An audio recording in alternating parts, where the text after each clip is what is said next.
aha areka atunyarukire mu buzima. Nyaboneka wowe nyamugabo, dore ibimenyetso bizakwereka umugore washyushye ushaka ko mukora imibonano mpuzabitsina. Muri make, mu gihe abahanga bakomeza bagaragaza ko kunoza igikorwa cy'imibonano mpuzabitsina hagati y'abashakanye atari imbaraga ahubwo ko ari ubuhanga. Bityo hari byinshi nk'umugabo agomba kumenya ku mugore we kugira ngo amenye neza niba yiteguye gukora icyo gikorwa.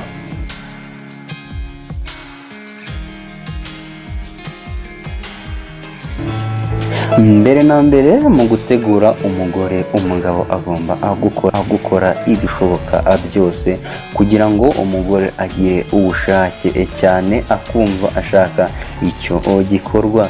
Iyo umugore atashyutswe ntashobora guterwa akabariro ngo agire icyo yumva.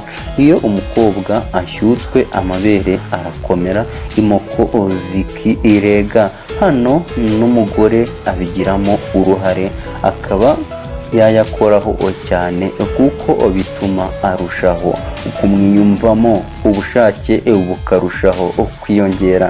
Ikindi kigaragaza umugore washutswe ni uko igitsina cye kiba cyabubereye kigatangira gutumbiramo imbere, ibyo bigaherekezwa no gutereramo imbere kumeze nk'uko igitsina cy'umugabo kiba kimeze iyo nacyo cyashutswe. Rugongo yari no imbere yo gushyukwa iratumba ikaba nini kandi igakomera. Muri rusange usanga uwo mukobwa umugore yahinduye n'indoro, usanga yahonze rwose kandi agatangira guhumeka vuba. Dore icyo wakora kugira ngo umutere ubushake bwinshi. Ahangaha uramukorakora cyane, umukorakore muri ubu buryo. Ufata intoki zawe ujye uzimanura buke buke woroheje ku ruti rw'umugongo ariko udakanda, ukazamura wongera umanura, noneho ukananyuza mu mugongo wose, ukamanura ukageza akutako ku buryo acika intege umubona. Biba byiza cyane iyo ukoresheje nk'ibaba ry'inkoko cyangwa iry'inyoni. Umugore iyo umukoze ku mabuno buhoro buhoro, wanashaka ukamukubitaho agashyi koroheje, bituma atangira akumva ashatse gukora imibonano mpuzabitsina.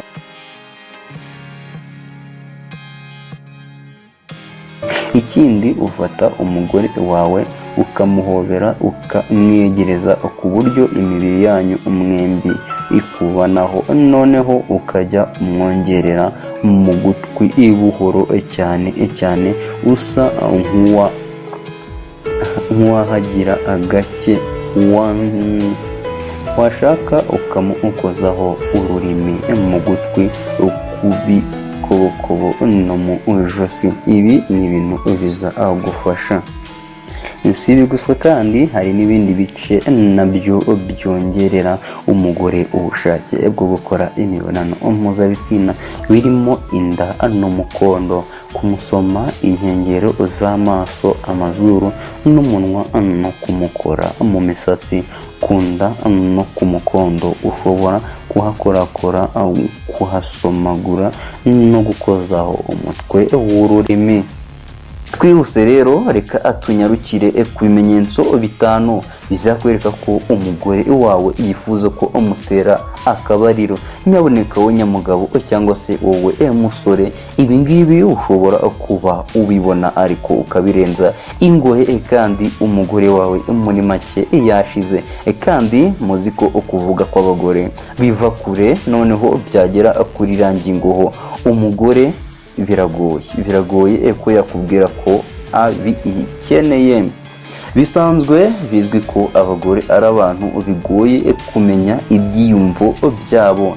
Iyo atabikwibwiriye we ubwe cyane ko bakunda guceceka cyangwa bakagira amasoni, bitewe n'ingingo muri kuganiraho, nyamara ugendeye ku myifatire cyangwa ibimenyetso bagaragaza mu gihe runaka, ufite kumenya icyo atekereza cyangwa yifuza bitewe n'indoro imuhemekera, urumva imihumekere n'ibindi.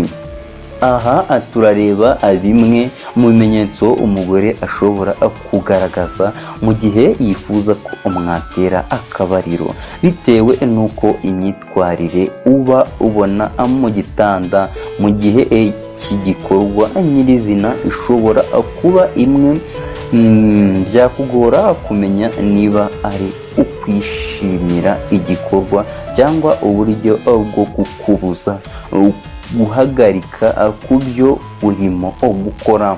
Muri iyi nkuru turababwira bimwe mu bimenyetso bishobora kugaragara ku mugore wawe mu gihe yifuza ko mwatera akabariro. Ibi kandi bikazagufasha kumenya niba igikorwa kirimo kugenda neza cyangwa niba hari ibyo ukeneye kongeraho cyangwa guhindura. Ibi nanone bikazagufasha umugore wawe kugera ku byishimo bye, muri make bya bindi bita ibyishimo ukarundura. Duhera ngaha ku kimenyetso cya mbere. Ikimenyetso cya mbere turasanga ibiganza bye. Mu gihe umugore cyangwa umukobwa yumva ashaka umuhungu, yifuza imibonano, hari impinduka ziba mu maboko ye, aho kugira ngo agufate cyangwa agushireho ibiganza bye, agerageza gusa n'uwikomeza uwifata, kuko aba atinya ko yagukoraho ukamuvumbura. Amaboko ye asa n'amubereye inkingi, kuko aba asa n'uwiremereye ubwe. Kubera amasoni rero aba yumva atagukoraho, mu gihe kandi abaye nk'ugufashe usanga hari ahantu yibanda agukora, nko mu mutwe, mu ijosi, ku rutugu, akagufatira inyuma mu mugongo nk'aho umuhetse n'ahandi. Muri icyo gihe rero wumva amaboko nta mbaraga zirimo, kuko aba asa n'utitira. Mu gihe ubonye iki kimenyetso nk'iki, jya umenya ko umugore wawe ari mu bihe byiza. Aha ngaha tunyarukire ku kimenyetso cya kabiri, uburyo ahumeka. Iki ni ikimenyetso simusiga kidashidikanywaho. Iyo iyi mpinduka yo gushaka gukora imibonano mpuzabitsina igeze ku mubiri w'umugore, imihumekere ye irahinduka, aho abikora asukiranya kandi vuba vuba, agaragaza kwitsa buri kanya mu buryo butunguranye, ndetse uba ubona bisa n'ibimugwiririye atabiteguye. Ugutera k'umutima kurazamuka, kuko umubiri we nuba witeguye icyo gikorwa, maze bigatuma ibice bimwe na bimwe by'imbere mu mubiri we bikenera umwuka mwinshi. Muri ako kanya ahumeka akoresheje imbaraga nyinshi, nawe wagakwiye kumenya ubwenge ukamenya ko umugore wawe hari icyo akeneye. Aha ngaha tunyarukiye ku mwanya wa gatatu. Iyo akwegereye abikorana imbaraga. Muri ako kanya iyo imibiri ikoranyeho biba ibindi, agerageza kukwegera, akwitsikamiza, kandi akabikorana imbaraga, cyangwa se akagufata, akakugundira, akagukomeza. Ikindi nanone wareba ni amaguru ye, kuko akenshi usanga atari hamwe, adatekanye, kuko aba akenshi atitira, agacika intege, ku buryo afite no kudashobora guhagarara. Usanga nanone kubw'izo mpinduka asa n'uri gukunja amano mu rwego rwo kwikomeza, kuko aba ameze nk'uri gukirigitwa, cyangwa se urumva ko muri make aba ameze nk'uri gukirigitwa. aha twihuse reka tunyarukire ku kimenyetso cya kane.